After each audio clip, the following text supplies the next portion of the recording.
What's good? It's Eric V, and I'm honored to be sitting next to a very important legend in hip hop and in music in general, R&B.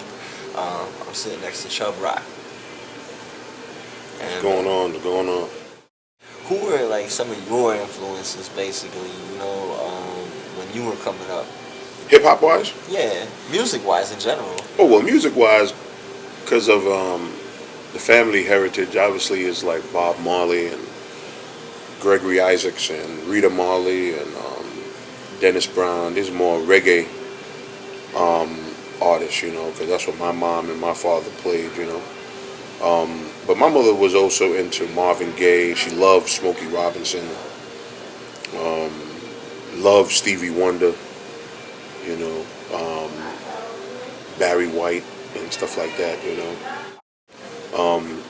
So I was always growing up with that kind of music in the house and collecting records of that. And then, of course, I branched out on my own because I was more Americanized and getting into Parliament Funkadelic and George Clinton's whole vibe. And that kind of took over my mind for a good while, that funk. So you grew up in a time where hip hop, hip hop as we know it and classic hip hop as we know it, it wasn't there. You saw it grow.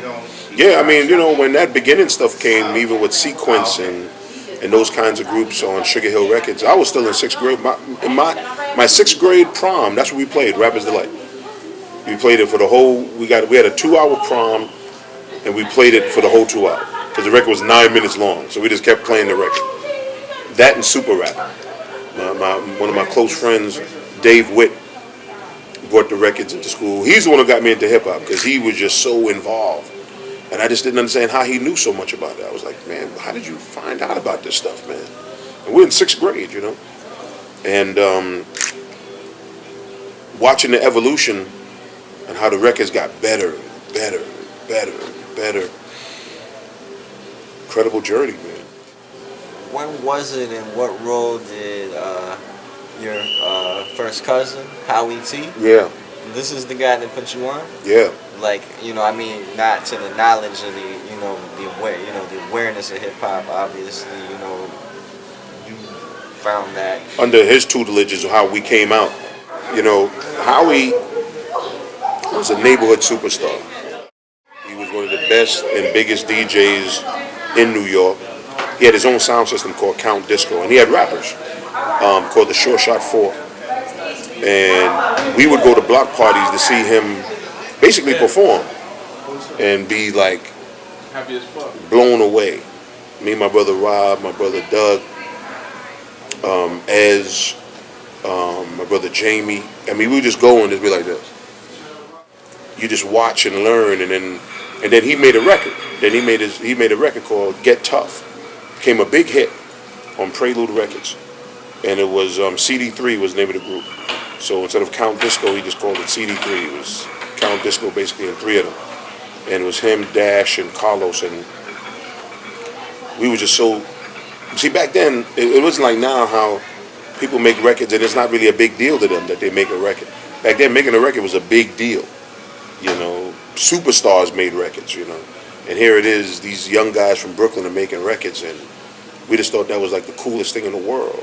What did y'all record on back then? Because now, I know y'all didn't have laptops back then. No. He had his own studio, and he was always a brilliant engineer, and I recorded my whole set of albums at the beginning on this machine he had called a Tascam 244. So you were cutting tape? Yeah, this is tape. And that's expensive. Man, it was crazy because people listen to those records now and swear that we was in some big multi-million-dollar studio, and it's like we were right in his basement, in Howie's basement. And so was a lot of other records, not just mine. Special Ed in that basement, Whistle, Just Buggin' and all that stuff in that basement. Wow. UTFO records, some Full Force records, Little Sean records,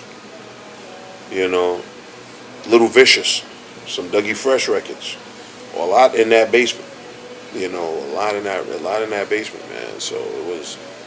He just had an incredible air for music, and I just.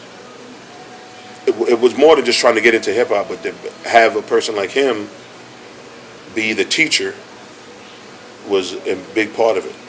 Artists back then, they really had to be dedicated, man, because it wasn't as easy as now. Like you said, you can grab laptops, pre-recorded sounds, and With the keyboard, you can edit yourself. edit yourself. You could do a lot of things quickly. Back then, you had to really learn. You had to learn how to splice and this and produce and play, and it was just like the R&B guys would tell you back in the day. You didn't have a situation where you can just record a hook once and then paste it. There wasn't all that kind of stuff. You had to be able to You have to relay that. relay that, point. and yeah, man, on point to match the first one. It's a shame because we live in this kind of American Idol stage where artists can be on that show. They don't even have to win and are considered superstars because so many people get a chance to see them on the stage for whatever 12 weeks, 13 weeks, 14 weeks. But they haven't gone through the real rigorous paying your dues, Chitlin circuit, bad hotels, 10 people showing up to the show kind of The real grind that makes you respect when you have 20,000 in the audience and you're at the Ritz-Carlton. And I'm not even saying it's their fault. It's what happens. You get put here, and you didn't get a chance to go through this. And you got to go through this, man. It makes you smarter. It makes you stronger. It makes you tougher. You got to go through this. You got to go through. We're never going to go through the certain things James Brown had to go through, sneaking in the back to perform at places and not being able to go to hotels because of your car. You're never going to have to go through it. But it just, certain things just makes you stronger and appreciate what you do accomplish.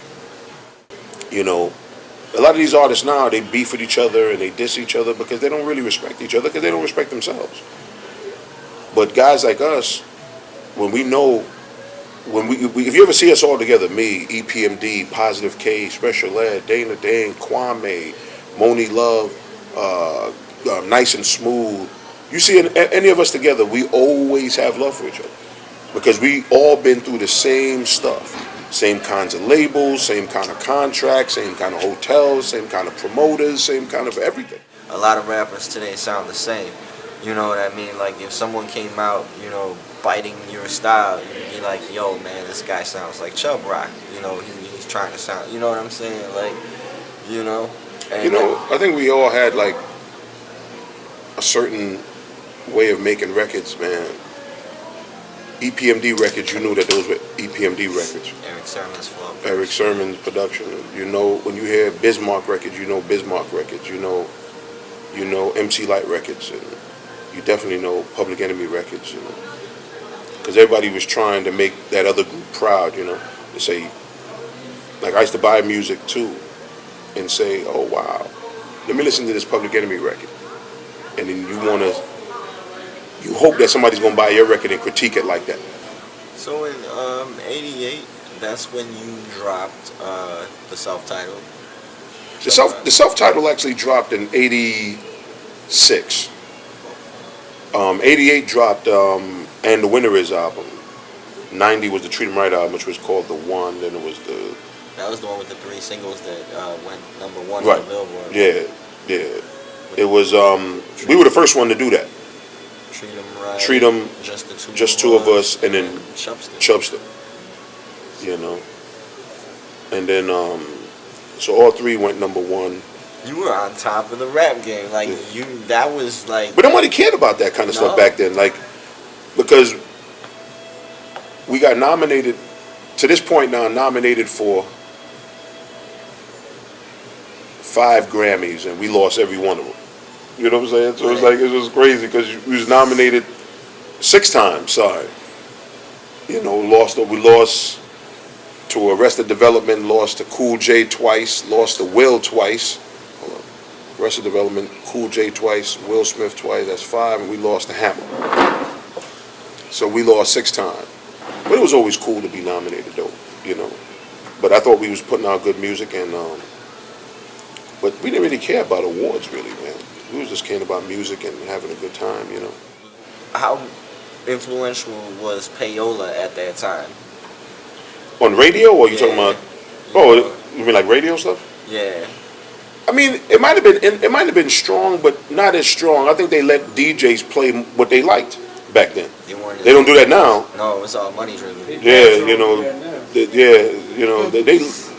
if the DJ liked your record, and that's it. You know, you couldn't tell if a Chicago DJ wanted that record. He's playing his record. He's playing the record he liked. You know, he's willing to risk his job to play a record he liked.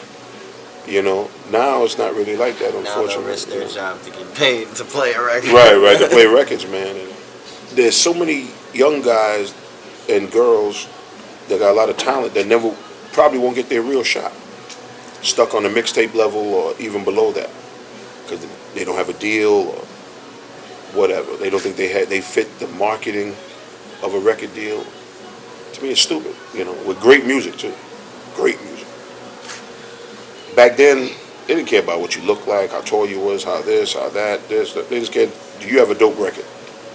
I want to put out a dope record. That's all they cared about. If you ever watch stories about Death Row and the making of the Chronic album, there's a lot of guys in that studio. Oh, man. And ladies in the studio helping to bring that vibe for that record. Shit. You know, it's a Dr. Dre record, but there's a lot of input on those records.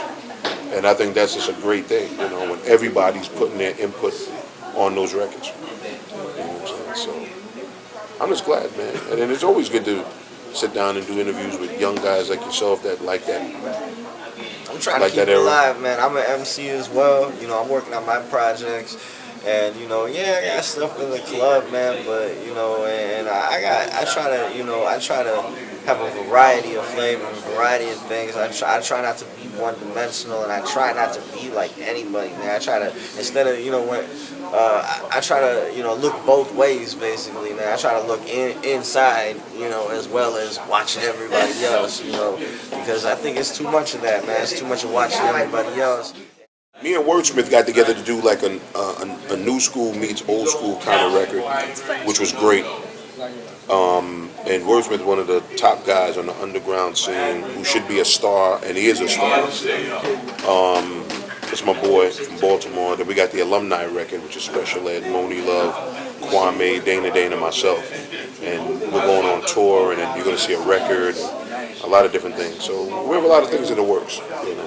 So appreciate it, brother. Man, Chubb, it's been a pleasure. It's been an honor being able to chop it up with you, man. Yo, it's your boy Chubb Rock, man. Checking in. Midwest Live Entertainment. Keep it going, man. Original hip hop, man. Forever. All right? Peace.